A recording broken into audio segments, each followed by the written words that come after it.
Spoiler, o problema nunca foi a teoria. Vamos direto ao ponto. Ninguém fora da escola leu uma linha sequer da teoria de gênero. Zero. Ninguém.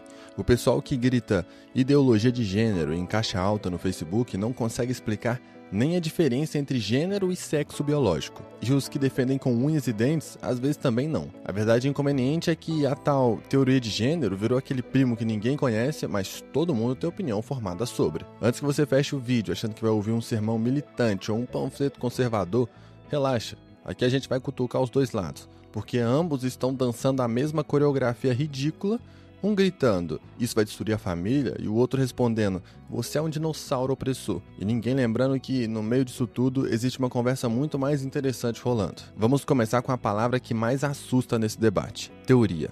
Ah, teoria, então é só opinião, grita o tiozão do churrasco. Sim, e a teoria da gravidade também era só uma ideia, até alguém perceber que sair flutuando por aí não ia rolar. Teoria, em ciência, não é palpite de mesa de bar, é um conjunto de conceitos que tenta explicar um fenômeno complexo. E teoria de gênero nada mais é do que uma lente para entender como sociedades criam, reforçam e transformam expectativas sobre o que significa ser homem, mulher ou qualquer coisa fora dessa dicotomia preguiçosa. Mas por que raios isso virou um campo de batalha? Porque é muito mais fácil vender medo do que explicar complexidade. Falar que vou ensinar seu filho a virar menina dá mais clique e voto do que vamos debater a relação entre identidade e estrutura social. E sim, isso é manipulação política clássica. Inventa-se um inimigo imaginário e pronto, temos pauta. O filósofo Zygmunt Bauman já dizia que o medo é um produto muito mais vendável que a verdade.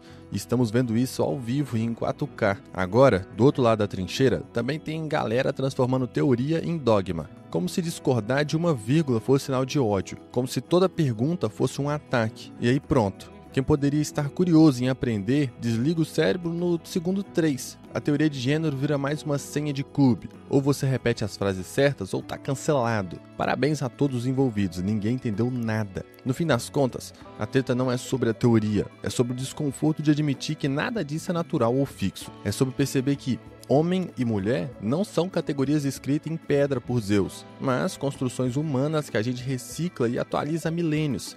E isso incomoda, porque questionar o que parece natural bagunça tudo. Leis, religiões, tradições e egos. Então, sim, teoria de gênero é provocadora. Não porque quer acabar com a família, mas porque joga na sua cara a pergunta que ninguém gosta de ouvir. E se aquilo que você chama de natural for só um costume antigo que ninguém nunca questionou? E aí, meu caro, a resposta não tá no banheiro unissex da escola.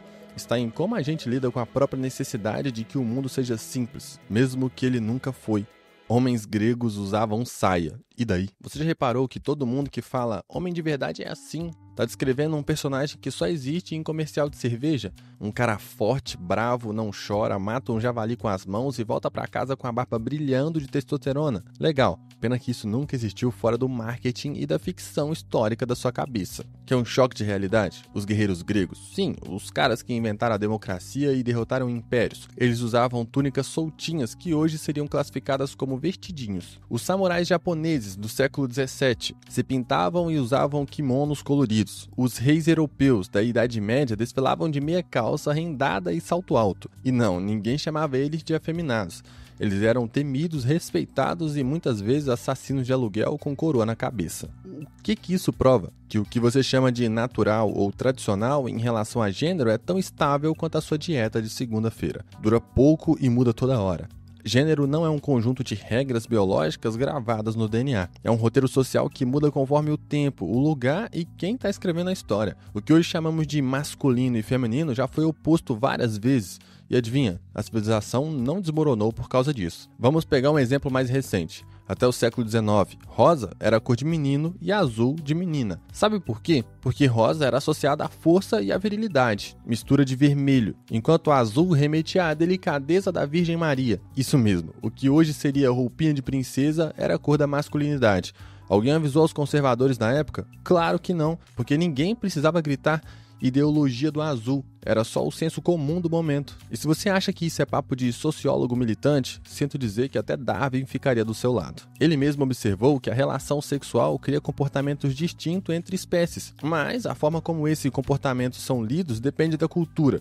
Em outras palavras, A biologia dá o material bruto, mas quem escreve o manual de instruções é a sociedade. O problema é que a gente tem essa mania patética de achar que o presente é o auge da verdade, como se a forma como vivemos hoje fosse a versão final da humanidade, e não é. Somos apenas mais uma edição beta nesse longo experimento chamado civilização. E achar que os papéis de gênero são eternos porque sempre foram assim é tão inteligente quanto você dizer que o mundo é plano porque sempre pareceu plano. Aliás, falando em eternidade, Platão, aquele cara que todo conservador cita sem nunca ter lido, escreveu no Banquete que o desejo entre homens era a forma mais elevada de amor. Hoje, se ele postasse isso no Twitter, viraria alvo de trend raivosa em 5 minutos. A moral da história: gênero nunca foi fixo, nunca. É um teatro que muda o figurino a cada ato. E o problema não é isso. O problema é que tem gente surtando porque não quer trocar fantasia. Falar em teoria de gênero hoje não é criar confusão. É simplesmente admitir que o script nunca foi imutável. A gente só tava fingindo que era. Culpa do TikTok? Sim e não. Vamos ser honestos. A maioria das pessoas não começou a discutir teoria do gênero porque acordou um dia com a vontade de ler Judith Butler no café da manhã. Isso explodiu agora porque a internet resolveu transformar tudo em guerra cultural de 15 segundos. E claro, porque brigar dá mais engajamento do que pensar. A timeline é hoje o principal campo de batalha da identidade. Cada like, cada retweet e cada dancinha com legenda pseudo-filosófico virou parte de um reality show global onde você precisa escolher um time, defensor da tradição ou guerreiro da diversidade. E se você não escolher, relaxa, alguém vai escolher por você. Só que tem um detalhe que ninguém gosta de admitir: essa polarização não nasceu do nada. Ela é um produto direto da economia da atenção, um modelo que lucra mais quanto mais tempo você passa com raiva no celular. Lembra do filósofo Byung-Chul Han, que dizia que vivemos numa sociedade do desempenho? Pois é, agora também vivemos na sociedade do escuro infinito. E essa combinação é um coquetel radioativo. De um lado, você se sente pressionado a ter opinião sobre tudo. Do outro, qualquer nuance morre atropelada pelo algoritmo.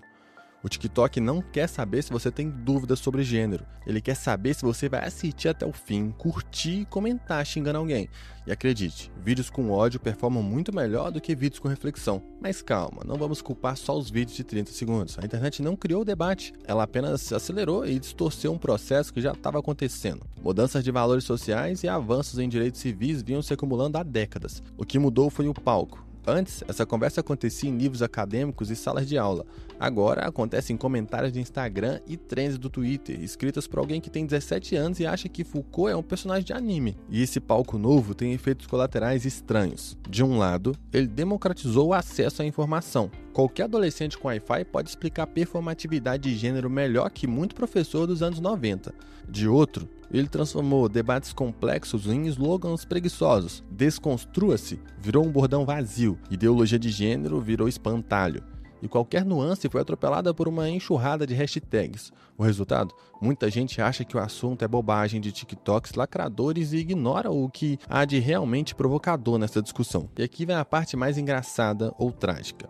Enquanto a gente fica brigando em comentários sobre pronomes, as grandes corporações surfam na onda. Transformaram a identidade em produto, diversidade em campanha de marketing e inclusão em meta trimestral. Não é coincidência que o debate sobre gênero tenha explodido justamente quando marcas perceberam que poderiam lucrar com isso. O capitalismo nunca perde uma oportunidade de vender uma bandeira estampada numa camiseta por R$120. Então sim, parte da culpa é do TikTok. Ele transformou um debate filosófico profundo em uma guerra de memes, mas também não é só dele. Estamos todos viciados nessa dinâmica. Nós e os políticos que se alimentam dela. O problema não é a teoria, é que colocamos ela para brigar num ringue onde quem pensa perde seguidores e quem grita ganha patrocínio. E adivinha quem ganha no final? O algoritmo. Os dois lados estão passando vergonha. Vamos combinar uma coisa aqui. Se esse debate fosse um jogo de futebol, ninguém sairia ganhando. Porque a verdade é que tanto os defensores da tradição quanto os paladinos da diversidade estão fazendo um papelão. Um lado criou um monstro que não existe. O outro resolveu combater esse monstro com memes e frases prontas. O resultado? Ninguém entende nada e todo mundo sai achando que venceu. Vamos começar pelo lado conservador. A criatividade desse pessoal é invejável. Eles conseguiram transformar uma área de estudo sobre identidade e sociedade em um plano secreto global para acabar com a família, os valores e provavelmente também com o churrasco de domingo. A ideologia de gênero virou um novo bicho-papão, uma espécie de Voldemort acadêmico que vai invadir escolas e transformar seu filho em uma samambaia não binária. É sério. Tem gente que realmente acredita nisso. E o mais bizarro, eles não conseguem explicar o que é essa tal ideologia. Tentam, e tudo vira um festival de palavras vazias tipo agenda, globalismo e destruição dos valores cristãos. Traduzindo, não sei do que estou falando, mas estou com medo e então deve ser ruim. Mas não pense que o outro lado é santo. Os progressistas também têm uma parcela de culpa. E ela é enorme. Muita gente tratou teoria de gênero como religião. Dogmas que não podem ser questionados. Termos que não podem ser usados errados. E um tribunal online pronto para te cancelar se você escorregar no pronome. Em vez de explicar conceitos, preferiram criar senhas identitárias. E aí, qualquer tentativa de conversa vira um campo minado. Você não pode ter dúvidas. Você tem que ter certezas. Você não pode aprender, tem que nascer desconstruído. E se você não estiver 100% alinhado desde o primeiro dia, bem-vindo ao inferno dos comentários. Isso é péssimo por um motivo simples. Ninguém aprende nada sendo tratado como inimigo. A maioria das pessoas não é transfóbica, nem militante radical. Elas só estão confusas. E quando a resposta para a confusão é um berro de ignorante, adivinha só, elas correm direto pro colo dos caras que prometem respostas simples e confortáveis. É assim que a extrema-direita cresce, se alimentando do erro estratégico da esquerda em transformar pedagogia em patrulha. E tem mais, ambos os lados parecem esquecer que a teoria de gênero não nasceu para vencer debates de Twitter. Ela surgiu para questionar estruturas, provocar reflexão e revelar como identidades são moldadas. Só que hoje ninguém quer refletir, querem ganhar pontos. Os conservadores querem posar de defensores da moral. Os progressistas querem mostrar quem tem mais capital moral. Enquanto isso, a discussão real, aquela que poderia mudar alguma coisa, tá lá no canto, encolhida, olhando a briga e pensando: puta merda, o que fizeram comigo? Então, sim, os dois lados estão passando vergonha. Um porque tem medo até da palavra gênero num livro infantil, e outro porque acha que corrigir desconhecidos no Instagram é estratégia política. E enquanto os dois brigam de lacrar e cancelar, a sociedade continua empurrando pessoas reais para a margem, sem entender de fato do que se trata esse debate. No final, todo mundo sai perdendo, menos os oportunistas que ganham voto, engajamento e dinheiro em cima de ignorância coletiva. Parabéns, galera. Transformaram um debate complexo sobre identidade humana no episódio ruim de Malhação. A real ameaça, controle do corpo e do desejo. Vamos falar sério. Ninguém está realmente preocupado com criancinhas confundidas ou com a ordem natural das coisas. Isso é uma cortina de fumaça. O que está em jogo aqui é poder. Mais especificadamente, quem tem o direito de dizer o que você pode ser, fazer e desejar com o seu próprio corpo. E se isso parece dramático demais para você, é sinal de que a propaganda funcionou. Desde sempre, quem manda sabe que controlar corpos é a maneira mais eficaz de controlar sociedades. Não é coincidência que religiões tenham regras detalhadas sobre sexo e casamento, que estados definam quem pode casar com quem e que até hoje mulheres precisam pedir permissão para abortar em vários países. Isso não tem nada a ver com moralidade ou valores. Tem a ver com manter a ordem de um mundo onde certos corpos servem e outros obedecem. A teoria de gênero cutuca esse vespeiro porque ela diz basicamente o seguinte: o corpo não é destino. Ou seja, nascer com um piu-piu não te obriga a performar um roteiro específico de masculinidade, e nascer com um útero não te condena ao papel de mãe devota e recata. Isso parece simples? Pois é, simples e perigosíssimo para quem construiu seu poder inteiro em cima da ideia de que homem é isso e mulher é aquilo. O filósofo Michel Foucault já dizia que o poder moderno não age mais com chicote e prisão. Ele age regulando corpos, desejos e comportamentos. Ele não precisa te bater, basta fazer você mesmo se vigiar. É por isso que tanta gente surta quando uma pessoa trans exige respeito, ou quando alguém decide que não quer casar nem ter filhos, porque cada ato desses é um lembrete incômodo de que ninguém precisa seguir o script. E quando as pessoas percebem isso, quem escreveu o roteiro entra em pânico. Quer um exemplo concreto? Pense em como governos e instituições reagem a mudanças nos papéis de gênero. Quando mulheres começam a entrar em mercado de trabalho, o discurso dominante não foi legal, mais liberdade para todos. Foi quem vai cuidar das crianças, como se filhos fossem um recurso natural e o útero uma fábrica estatal. Agora, quando pessoas trans demandam reconhecimento legal, o pânico vira: mas o que é uma mulher afinal? como se redefinir categorias fosse um apocalipse, quando, na verdade, a gente redefine categorias o tempo todo. Ninguém mais acha que cidadão exclui mulheres e escravos, lembra? O medo não é do caos social, é do fim do monopólio sobre o significado dos corpos, porque, no fundo, esse debate nunca foi sobre banheiro. É sobre quem decide o que é normal e quem fica de fora dessa definição. É sobre quem tem direito ao desejo legítimo e quem deve sentir culpa por ele. É sobre transformar corpos em máquinas de produção, seja de filhos, seja de lucro, e chamar isso de ordem natural. Então, quando alguém grita que a teoria de gênero vai destruir a sociedade, o que ela realmente quer dizer é: ela vai destruir a minha sociedade, aquela em que eu digo quem você é e o que você pode ser. E, sinceramente, se essa é a sociedade que vai ruir, que venha o terremoto. Gênero é lente, não sentença. Vamos encerrar essa ópera de tretas com uma verdade simples que muita gente parece incapaz de processar. Gênero não é sentença, é lente. Ele não veio impresso na sua certidão de nascimento em letras douradas dizendo o que você deve ser até o último suspiro. É uma ferramenta, às vezes útil, às vezes problemática, para entender como a sociedade funciona. O problema é que tratamos essa ferramenta como se fosse uma profecia imutável ditada pelos deuses do cromossoma. Pensa assim, gênero é tipo óculos. Ele muda a forma como você enxerga o mundo e como o mundo te enxerga. Só que em vez de admitir que é um acessório social, a gente finge que é parte do nosso crânio. Ah, mas homem é natural assim. É mesmo? Então por que o que é homem de verdade muda tanto quanto tendência de cor de cabelo? Porque o que é ser mulher hoje não tem a ver nada com o que era há 100 anos. Não é natureza que muda, somos nós que mudamos a lente. E aqui vai a ironia final. Entender isso não destrói a sociedade. Na verdade, é o oposto. É o que impede a sociedade de virar um museu de ideias mortas. Porque quando tratamos gênero como sentença, a gente engessa vidas inteiras em papéis que ninguém escolheu. Mas quando o vemos como lente, ganhamos liberdade de ajustar o foco, de expressar ângulos diferentes e de, quem diria, pensar por conta própria. Isso não significa que tudo vale ou que vivemos num caos absurdo onde qualquer coisa é qualquer coisa. Significa apenas reconhecer que categorias de gênero são convenções humanas e que, como toda convenção humana, podem e devem ser questionadas quando deixam de servir às pessoas. A escravidão também já foi natural. O voto masculino exclusivo também.